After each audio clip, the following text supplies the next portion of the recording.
Depuis la reprise partielle des traversées maritimes depuis et vers l'Algérie en octobre 2021, les clients d'Algérie Ferry désirant prendre le bateau pour leur voyage ne cessent de réclamer l'augmentation du nombre de voyages et l'ouverture de nouvelles lignes maritimes.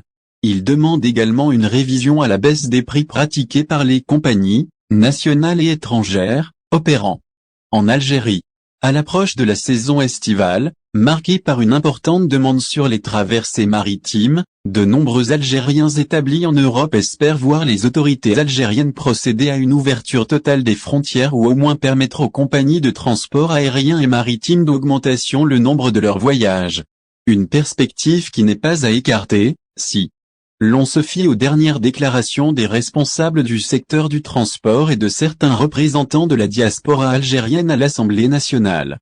C'est le cas notamment du député de l'émigration Taoufik Dim, qui multiplie les rencontres ces derniers jours avec les responsables des compagnies algériennes en charge du transport aérien et maritime, à savoir Air Algérie et Algérie Ferry. En effet, après la lettre qu'il avait envoyée en février dernier au DG d'Air Algérie, dont la réponse a été rendue publique le 5 mars sur la page Facebook du député, ce dernier se penche en compagnie de son collègue à l'APN, Brahim Dekina, sur la question des traversées maritimes en rencontrant le DG d'Algérie Ferry. De nouvelles traversées au programme d'Algérie Ferry, selon Taoufik Dim dans un message publié dans la soirée du samedi 5 mars sur sa page Facebook. Le député Taoufik Dim a détaillé les points abordés lors de la réunion tenue avec le premier responsable de la compagnie maritime Algérie Ferry. Des points qui concernent l'augmentation du nombre de traversées, le remboursement des billets et le protocole sanitaire.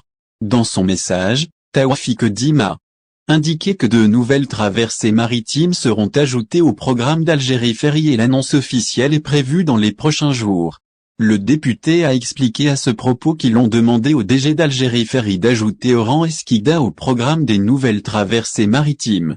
Ce qu'il faut savoir sur le remboursement des billets par Algérie Ferry concernant la question du remboursement des billets non consommés par les clients d'Algérie Ferry en raison de la crise sanitaire, le député de l'émigration a expliqué que tout client ayant un billet acheté auprès d'une agence privée peut se rendre à cette même agence pour être remboursé.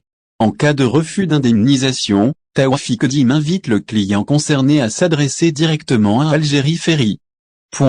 À ce propos, Taoufik Dim a indiqué avoir demandé au PDG d'Algérie Ferry d'inclure les conditions de changement et les frais dans le billet, car il s'agit d'une sorte de contrat entre le client et l'entreprise selon lui.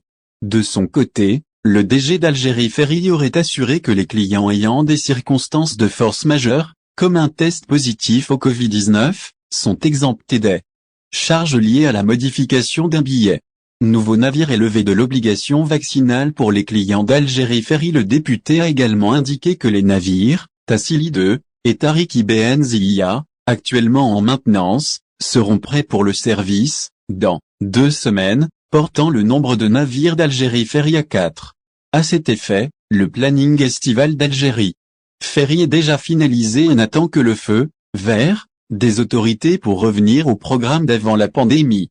Pour ce qui est de la question relative au protocole sanitaire et l'annulation de l'obligation vaccinale pour les voyageurs, le DG d'Algérie Ferry aurait expliqué aux députés que cette mesure est décidée par le ministère de la Santé et que la compagnie travaille pour sa levée et pour exiger, uniquement, le test négatif pour les voyageurs.